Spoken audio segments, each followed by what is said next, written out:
திருவண்ணாமலை குபேரலிங்கத்தின் வரலாறு.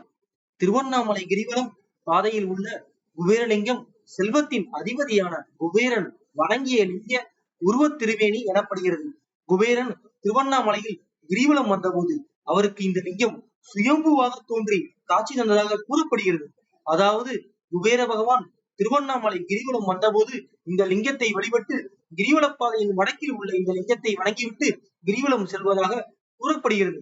ஒவ்வொரு தமிழ் வருடமும் கார்த்திகை மாதம் வரும் சிவராத்திரி அன்று குபேர பகவான் வான் உலகத்திலிருந்து பூமிக்கு வந்து அருணாச்சலேஸ்வரரை வணங்கி குபேர லிங்கத்தில் இருந்து கிரிவலம் செல்வதாக நம்பப்படுகிறது.